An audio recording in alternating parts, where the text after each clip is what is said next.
Maybe not today, maybe not tomorrow, but at some point in your life, I guarantee you're going to wish you had the upper body strength to do at least one pull-up. Now, you might not be rock climbing, hanging off the side of a cliff, and your only chance of survival is being able to pull yourself up, but a very real-world scenario that could happen is you're just walking down the street in your neighborhood and a random dog gets loose and starts chasing you, and your only chance of avoiding that dog attack is to be able to run and jump over a nearby fence, which will require some upper body strength, and I'm sure the adrenaline rush will help too, because running away from a dog is very scary. But getting back to the point of the video, what we're going to be discussing is a complete pull-up tutorial. In fact, I'm going to be sharing 5 variations of things that you can do, whether you can do 1 to 5 pull-ups on your own or 0, just so you can start to build that upper body strength, just to have it in the tank, guys, right? There's a lot of exercises you can do at the gym to get in a phenomenal back workout.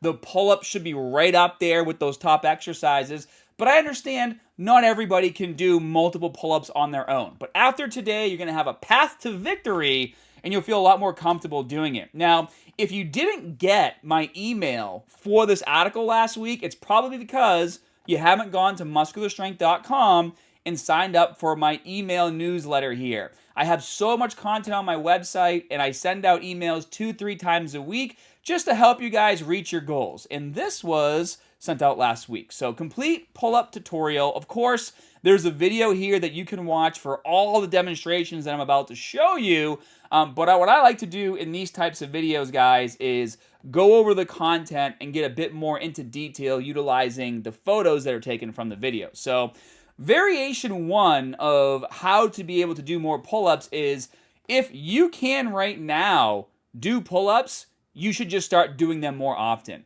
Even if you can only get 4 or 5 pull-ups in a row, and you're basically cooked after that and you have to rest a while, it doesn't matter. If you have the ability to do pull-ups, if you start training 2, 3, 4 times a week, every day you try to do 10, 15, 20 pull-ups, maybe in the morning. Maybe you don't have a home gym, but you do have a place where you can have a pull-up bar. Just being able to hit more consistently throughout the week will increase the amount of pull-ups that you can do in a row. And of course, it'll build your upper body strength. It's just like anything else, guys. Consistency is key. So the first variation, the first tip is very simple. If you have the ability to do pull-ups, just start doing more of them. And you can literally do them every single morning if you wanted to. 5, 10, 15 at a time, every single day. In fact, I did 100 pull-ups a day for my Nuclei overload training. I actually did a video on it. Of course, it wasn't 100 in a row. What I would do is like 5 to 10, take a little bit of a rest, 5 to 10, take a little bit of a rest, and I just kept doing that until I hit 100. It doesn't take as long as you might think, actually. So for those of you who might be a little bit more advanced, give that a shot. Now, variation 2 is where we start to get into some assistance. And this is a lot more than just finding a band, okay? And the reason why I say that is because I see people in my gym both using a band like this. I also see people using the pull-up assist machine that has a weight stack that can displace your weight. And a lot of people end up doing it wrong isn't really the right word, they don't end up maximizing their efforts utilizing this technique. And what I mean by that is, obviously, when you're using a band, the reason why you're using the band is because it creates resistance as you go down, and that resistance helps pull you back up. It helps displace your weight. Well, obviously, the lower you go, and depending on how thick the band is, there's going to be a lot of resistance at the bottom. And so you might actually be going down and your elbows are staying slightly bent like this.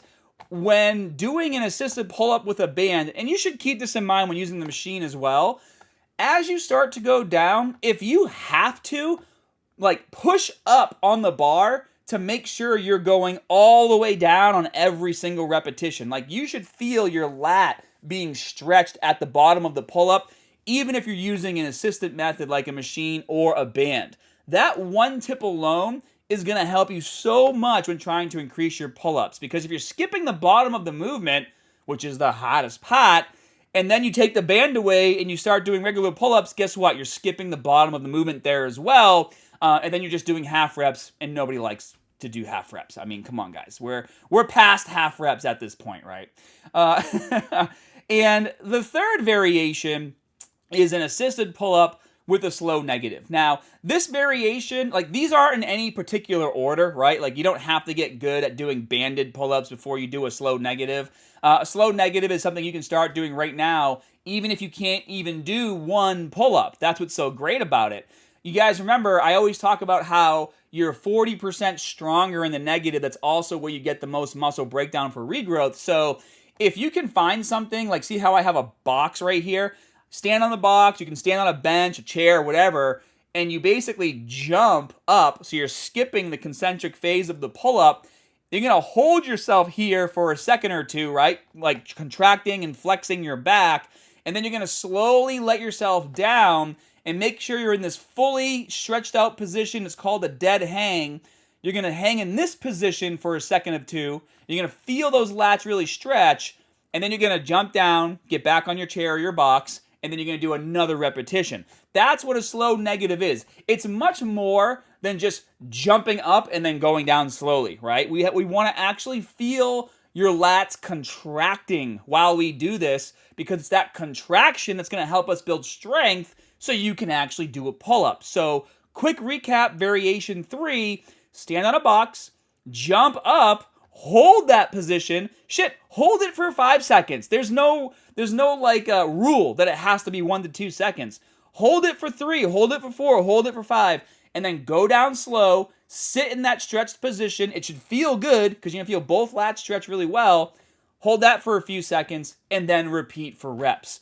Now, before we get into the final variation, I just want to let you guys know that when you're on my website, muscularstrength.com, you can go to the Gains library and click on exercise tutorials. It'll bring you to this page right here. I have thousands of videos on YouTube. I have like hundreds of full routines, hundreds of how-to videos for every single exercise in the gym. It might be hard to find what you need, especially with so much on social media nowadays. But if you go to my website, maybe you don't even know what the muscles are called. It doesn't matter. You can literally be like, oh, I want to work on this part of my arm. Oh, cool, it's a bicep. I can click on the bicep, or I can click the check mark here to select it. Today's video is all about back. Maybe you didn't know that these are called the lats, but if you highlight them and click it, it shows it over here. We also have middle back, we have lower back, and if I hit filter by body part, every single video that I have that targets those areas will pop up, and then you can go in there, you can watch the demonstration video here. This video is more of a how to do perfect form. If you can already do pull-ups, it might be beneficial for you guys to watch this video as well after. I'll link to it below. There's photos down here too to help with the explanation. And of course, there's a written part down here as well. So my website is full of information, guys. Please go there, take advantage of it, because if you're trying to hit your goals, it comes down to consistency. And y'all know that I keep my videos short and sweet and to the point. So with that in mind, let's jump right into variation number 4, which is the beginner pull-up, okay? And this is much more than just kind of like hanging from a bar and then pulling yourself up, right? What's actually going on in these photos here, or if you're watching the video, is when you're hanging from a bar, and this is something you can set up at the gym, you can set it up at home, you can use a broomstick, you can hang it between 2 chairs. Like, this is something you can set up pretty much anywhere. You can use the side of a porch, right? What I'm doing is, when I'm able to hang down here below, I'm trying to keep my feet and my legs loose. They're just literally on the ground to hold me in place. And I'm trying to keep my body, as vertical as I can with the bar. Obviously, I'm not totally vertical, because then when I pulled myself up, my head would hit the barbell here, and that would not be good. But what I'm doing is, I'm hanging with just enough tension in my legs to hold me in place so that I can still get that deep stretch in my lats, the bottom of this position. And then what I'm doing is I'm pulling myself up, still trying to keep my lower body relaxed so that my arms are doing all the work. And what I'm essentially doing is I'm displacing a lot of my body weight. Like, I'm essentially taking the lower half of my body out of the equation. And obviously, if doing that you still can't quite do the pull-up on your own, You can obviously push through your feet to help yourself up as needed as you're pulling up. And then, of course, try to do the same thing. Do a slow negative, keep your legs relaxed on the way down. So this variation number 4, it's called a beginner pull-up. This can be done anywhere. And guys, literally, you can do this every single day. Just try to do 5 a day.